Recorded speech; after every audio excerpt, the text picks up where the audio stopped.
प्यारे दोस्तों, अस्सलाम वालेकुम। कैसे हैं आप लोग? उम्मीद करता हूं कि आप ठीक ठाक होंगे।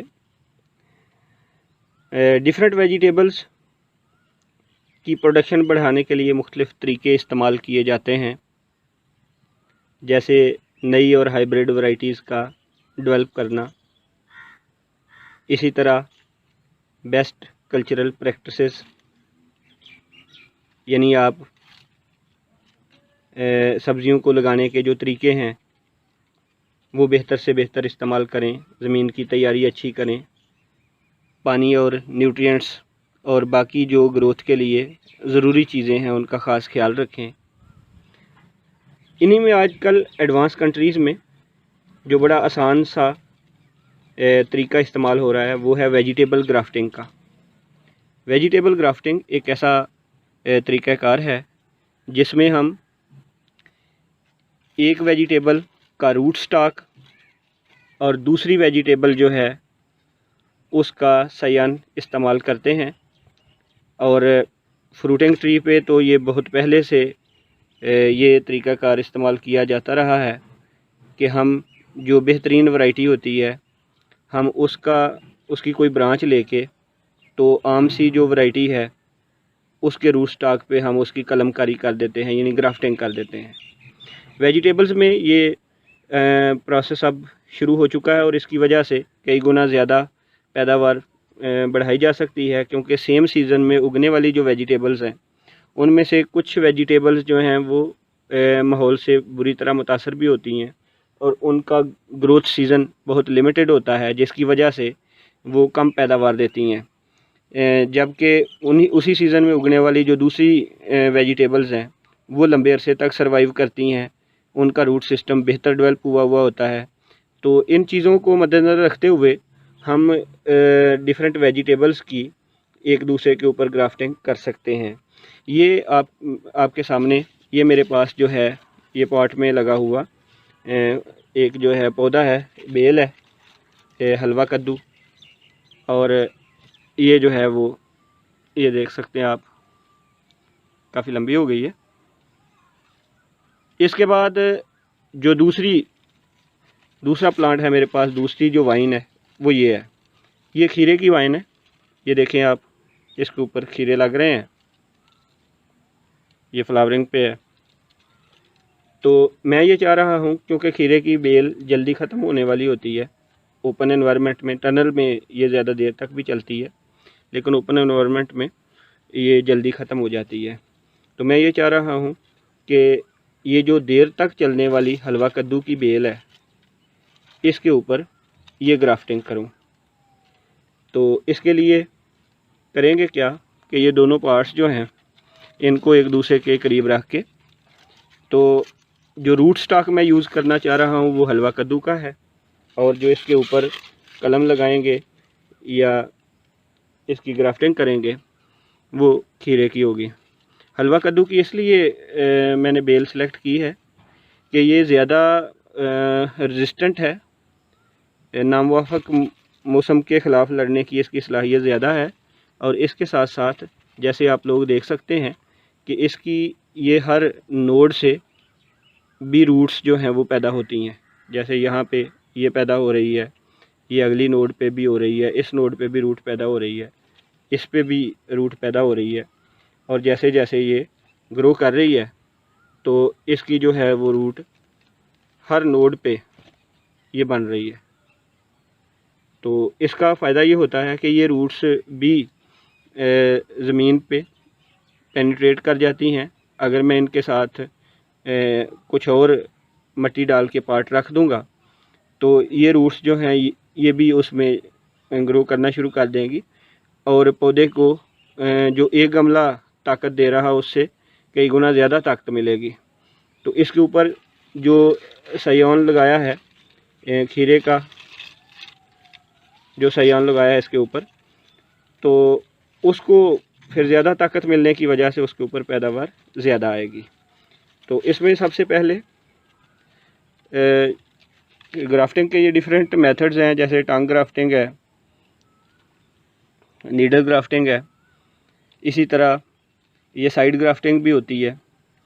तो मैं ये इसमें साइड ग्राफ्टिंग का तरीका जो है उसको ट्राई करूँगा, और एक में ये टंग ग्राफ्टिंग जो है उसका तरीका भी इस्तेमाल करूँगा। तो अल्लाह का नाम लेकर शुरू करते हैं। और इसके लिए हमारे पास जो सबसे यहाँ पे बेहतर और ज़रूरी चीज़ है वो एक स्टीराइल ब्लेड है। नया ब्लेड आप यूज़ करें, शार्प ब्लेड होना चाहिए ताकि इससे बड़ा अच्छा जो है वो कट प्रोड्यूस हो। और आपके हाथ जो हैं इनको अल्कोहल वगैरह से आप स्टीराइल कर लें, डिसइंफेक्ट कर लें, ताकि जरासीम वगैरह जो हैं इसके ऊपर ट्रांसफ़र ना हो।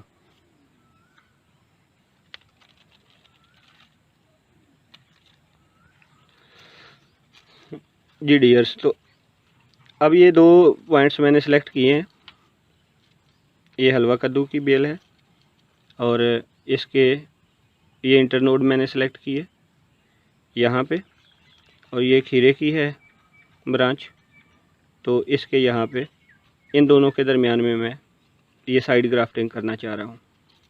तो इसके लिए दोनों में एक स्टीराइल ब्लेड से एक लेंथ वाइज तकरीबन 2 सेंटीमीटर के करीब एक कट लगाएंगे। और अगर टंग ग्राफ्टिंग करना चाहते हैं तो उसके लिए भी आपको एक इसके अंदर कट लगाना पड़ेगा। अब इसके कट के लिए यहाँ से ये मैंने कट लगा दिया। ये इस तरह से कट बन गया इसके अंदर। अब एक ऐसा ही कट जो हमारे पास दूसरी ब्रांच है आप उसमें भी लगा दें।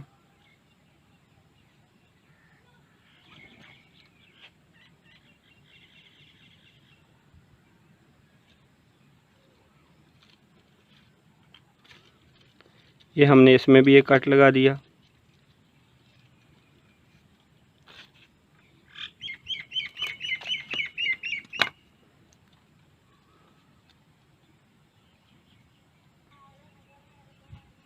अब हमारे ये रूट स्टॉक में एक कट लग गया है। एक कट जो है इसमें जो ब्रांच हम ग्राफ्ट करना चाह रहे हैं इसमें लग गया है। और इन दोनों को अब आपस में यूँ एहतियात से इन दोनों को मिला दें इस तरह से।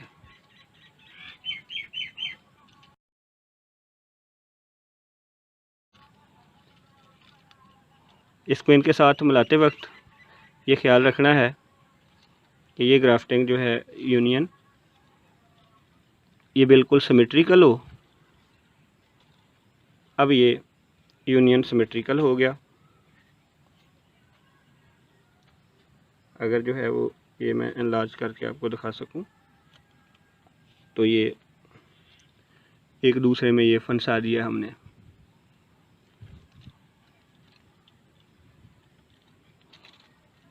अब नेक्स्ट स्टेप पे है इसकी इमोबिलाइजेशन। इनको फिक्स कर दें। अब इन पे ये पॉलीथीन स्ट्रिप इन पे लपेट देते हैं। इस चीज़ का ख्याल रखते हुए कि ये दोनों जो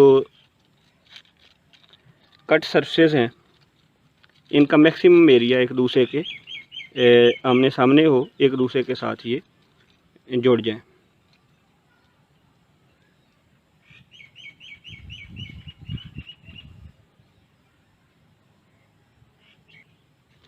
इस तरह से आप इसके ऊपर ये पॉलीथीन पेपर लपेटते हुए इस यूनियन को इमोबिलाइज कर दें। इसको स्ट्रांग से स्ट्रांग करते जाएं ताकि ये हवा की वजह से या वैसे पानी देने के दौरान हिलने की वजह से इसके दोनों जो यूनियन की सरफेस हैं ये सेपरेट ना हो पाएँ। तो ऐसे करते हुए आप इसके जहाँ पे आपकी ग्राफ्टिंग यूनियन है तो उससे दोनों साइडों पे तकरीबन 2-2 इंच के फासले तक आप लोग इसको टाई अप कर दें, इसको अच्छी तरह से बांध दें।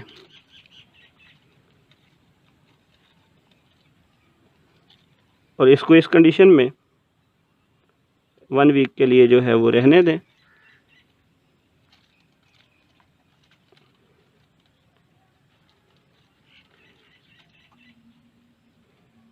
क्योंकि ये ट्रांसपेरेंट है इसलिए सिर्फ 1 हफ़्ते के बाद इसकी सरफेस देखने से ये पता चल जाएगा कि यूनियन सक्सेसफुल हुआ है या नहीं है। और एहतियातन इसको जो है वो हम 15 से 18 दिन तक इसके यूनियन को रखेंगे। जी तो दोस्तों ये यूनियन इसके ऊपर हमने लगा दिया। अब जो है इसमें अल्लाह ताला से दुआ करते हैं कि कामयाबी दें। तो देखते हैं 1 हफ़्ते के बाद और उसके बाद 18 दिन बाद।